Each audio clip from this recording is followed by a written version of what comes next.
During World War II, Canada was tasked with protecting Britain's supply lines in the Atlantic. Without them, Europe would fall in a matter of months. Hitler knew that hitting Canada right at home would sever the incoming resources from America, rendering Britain helpless for Operation Sea Lion, the complete invasion of England. Subsequently, the Third Reich deployed over 15 U-boats to cripple the Canadian Navy and disrupt the flow of supplies from North America to England. The U-boats torpedoed anything within reach, severely damaging or sinking dozens of Canadian vessels, including a civilian ferry that was caught in the fire. The nation had not had its waters penetrated by a foreign enemy since 1812, and the frantic operation to repel Germany's attacks and prevent further destruction of Canada's assets would become known as the legendary Battle of St. Lawrence.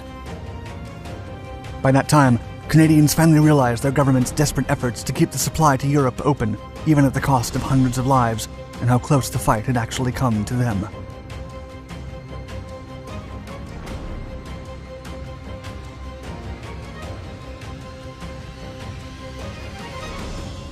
A navy out of nothing.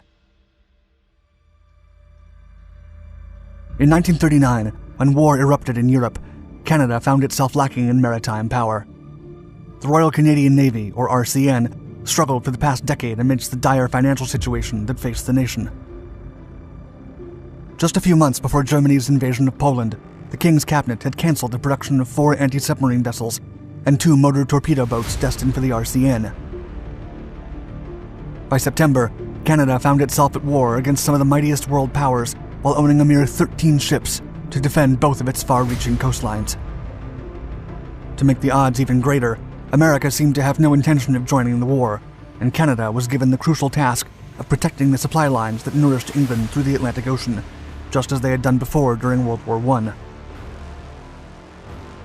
If the supply lines were successfully cut off, Britain would not obtain the minimum weapons and raw materials necessary to make a stand against Hitler. Crippling Britain in such a way would surely mean the prompt fall of Europe before the expanding Third Reich. Canada's all-important purpose was set. To achieve it, the nation began an aggressive and unprecedented industrial production plan. The program would have to turn its 13-ship navy into a fleet flaunting hundreds of vessels in less than 2 years to provide the nautical convoys necessary to reach its goals. The clock was ticking, and the pressure was on, especially after the fall of France in 1940, which cleared Germany's pass into the Atlantic Ocean. With the path unhindered, Hitler deployed all the might of the Kriegsmarine into the North Sea. The sooner he could strangle Britain's lifeline, the sooner Europe would fall. In response, Canada deployed all the ships it could, which would come out of the shipyard and into the battlefield. Thanks to its diligent efforts, Canada's initially insufficient number of vessels was a thing of the past. However, a fleet of unmanned ships did not make a world-class navy. At the start of World War II, Canada only counted 129 officers and 1,456 men amid its ranks. Then, as France fell, Canada rushed a 2-week training program to hurriedly bolster its navy's numbers. It would come as no surprise, then, that the results were less than ideal. As the old sailing proverb goes, quote, "While it takes 2 years to build a ship, it takes 5 years to train a sailor." Many soon-to-be mariners had never seen the sea, as they were farmers, factory workers, and businessmen. Nathan M. Greenfield even relates in his book, The Battle of St. Lawrence, the Second World War in Canada, that, quote, "The crew was so green that they were seasick within hours of leaving the jetty in Quebec City." And seasickness was not the only obstacle that awaited these brave servicemen. The conditions aboard Canada's hurriedly produced anti-submarine corvettes were less than optimal. Ventilation shafts would allow seawater to pass into the crew's mess hall, which meant that the new sea soldiers had to live and work constantly drenched while evading the floating leftovers of food and personal belongings. In contrast, the men serving the Kriegsmarines' U-boat task force had years of experience and an impeccable discipline, plus all the advantages that state-of-the-art submarines bring. As the Germans took control of the Atlantic, the RCN prepared for an uphill battle.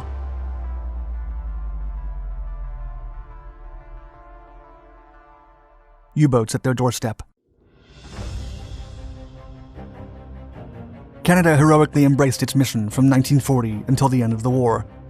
The RCN protected the ships carrying supplies to England to the best of their abilities, and Britain was able to prevail through the Blitz. However, the fact that the RCN was still a medium-sized and inexperienced force meant they did it while paying a hefty price, leaving their shores unprotected.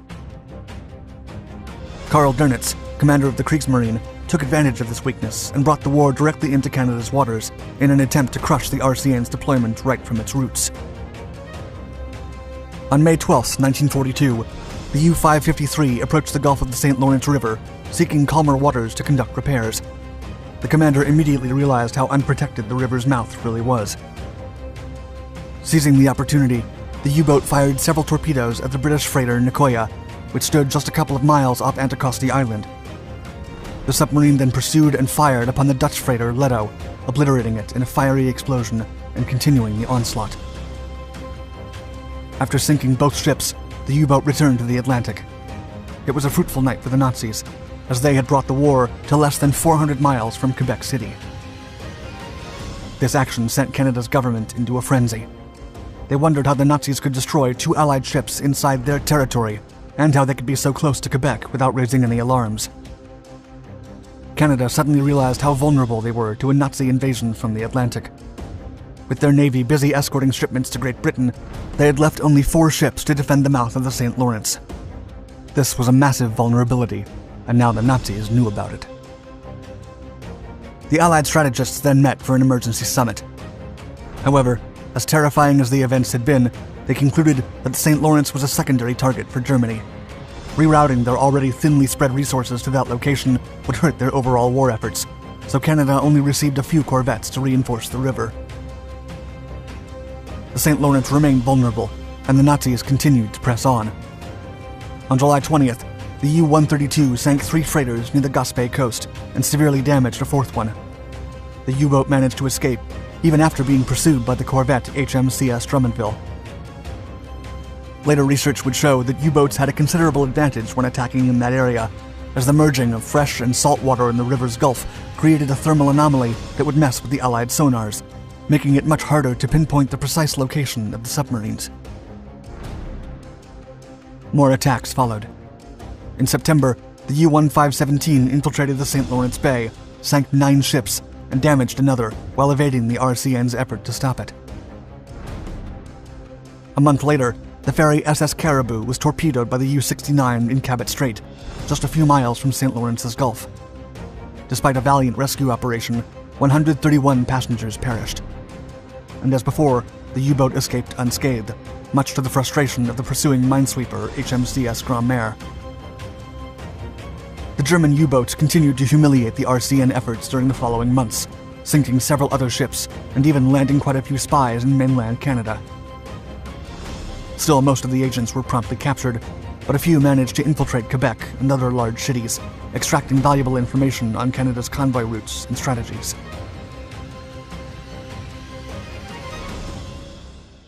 A difficult decision.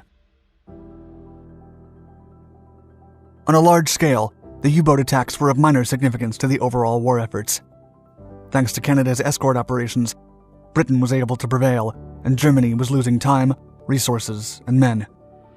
Besides, with the entrance of the US into the war, the scenario was looking much bleaker for the Third Reich. Nevertheless, from a local viewpoint, the Battle of St. Lawrence was a political disaster. Canada's government tried to keep the attacks from the press. Instead of helping, this action fueled the rage of the civilians who knew what was happening, and many of the coastal towns where the people could see the sinking ships with their own eyes panicked. Distrust for Canada's leaders continued to grow. As their inability to protect the St. Lawrence became more evident, they decided to completely close the bay to transatlantic traffic on September 9, 1942. Shipments to England were then rerouted through the ports of Halifax and New York. At the time, many considered the closing of the bay as the worst decision ever implemented by the government of William Lyon Mackenzie King, showing an admission of defeat before the might of the Kriegsmarine. However, in hindsight, many historians consider it a brilliant tactical choice by Canada, one that halted the U-boat attacks in the area while supporting the global Allied war effort. In the end, a slow and steady strategy won the race. After the closing of the St. Lawrence and the continuing growth of Canada's navy, the Nazi U-boats were forcibly recalled into the Atlantic to reinforce their comrades, as their numbers were quickly dwindling. Enduring the tragic Nazi attacks in the Gulf of the St. Lawrence for more than 2 years had been tough, but it had also bought precious time for England, the US, and other allies to prepare for the eventual liberation of Europe. By 1944, Canada had one of the most potent and experienced naval forces in the world, and the Nazis were no match for them. Thank you for watching our video. Let us know what you think of Canada's role in World War II in the comments below. And don't miss any of the fascinating historical stories from all our channels by subscribing and hitting the bell icon.